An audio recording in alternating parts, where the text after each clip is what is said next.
చేయాల్సిన వాళ్ళు ఆ సీటు జనసేనకి ఇస్తే వాళ్ళు జనసేన క్యాండిడేట్గా పోటీ చేశారు. రియాలిటీ కదా ఇది. బీజేపీలో కూడా అందరు వాళ్ళే కదా. అవును. మీరు టీడీపీకి అనుకూలంగా ఉన్న పురంధేశ్వరి, విష్ణుకుమార్ రాజు వీళ్ళందరికీ టికెట్లు వచ్చాయి. చంద్రబాబు నాయుడు ప్రశ్నించే జీవీఎల్ నరసింహారావు, సోమ్ వీర్రాజు, విష్ణువర్ధన్ రెడ్డి వీళ్ళ టికెట్ రాలే కదా. కళ్ళు మూసుకొని లేకపోతే జీవీఎల్ నరసింహారావు విశాఖ నుంచి పోటీ చేసేవాడే కదా, అనమాడలేదు కదా. అందువల్ల మీకు క్లియర్గా ఆ ట్రెండ్, అందువల్ల టీడీపీ ఓన్ చేసుకున్న అభ్యర్థులు వీళ్ళంతా. పేరుకు వాళ్ళు జనసేన కావచ్చు, బీజేపీ కావచ్చు, ఒక రకంగా టీడీపీ అభ్యర్థులు. ఇది ఒక ఫ్యాక్టర్.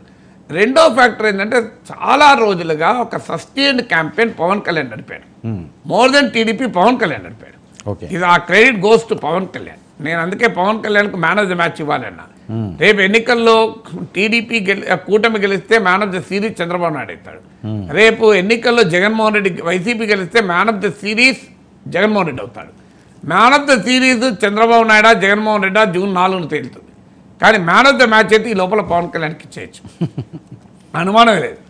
ఈ ఎన్నిక ఇంత స్ట్రాంగ్ కాంటెస్ట్ అవ్వటానికి, ఈ ఎన్నికలో ఇంత ఎగ్జైట్మెంట్ రావటానికి single most reason Pawan Kalyan.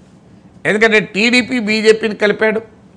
మొదటి నుంచి కూడా వైసీపీ వ్యతిరేక ఓటు చీలకూడదు అనేటువంటి క్యాంపెయిన్ నడిపాడు. ఈ నడపడం వల్ల ఏమైంది అంటే, ఒక టీడీపీ జనసేన క్యాడర్ల మధ్య ఒక కెమిస్ట్రీని బిల్డ్ చేశాడు పవన్ కళ్యాణ్. టీడీపీ జనసేన ఓటర్ల మధ్య కూడా బిల్డ్ చేశాడు. అయితే బీజేపీకి అసలు లేదు, అక్కడ ఏమీ లేదు. వాళ్ళ పేరుకు బీజేపీ, కానీ వాళ్ళందరూ బీజేపీ అభ్యర్థులుగా వాళ్ళని చూశారని అనుకోను. సో బీజేపీ అభ్యర్థులుగా చూడలే, వాళ్ళని టీడీపీ అభ్యర్థులుగానే చూశారు జనం.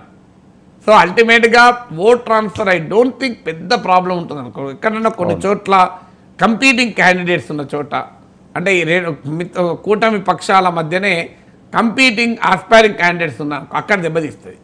కానీ ఒకటి మనం వాచ్ చేయాలి జూన్ 4కి ఏంటంటే, ఈ కూటమిలో ఒక అసహజమైన ఐక్యతను తీసుకొచ్చారు.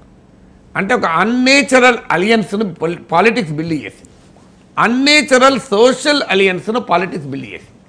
ఆ అన్నేచురల్ సోషల్ అలియన్స్ ఏంటంటే కమ్మా కాపు కలయిక. అందరికీ తెలుసు, ఆంధ్రప్రదేశ్లో కమ్మా కాపుల గ్యాప్, కాపులకు శెట్టి బలిదల మధ్య గ్యాప్, కాపులకు దళితులకు మధ్య గ్యాప్. సో ఈ గ్యాప్లో ఏమవుతుంది, వీళ్ళందరినీ పాలిటిక్స్ కలిపి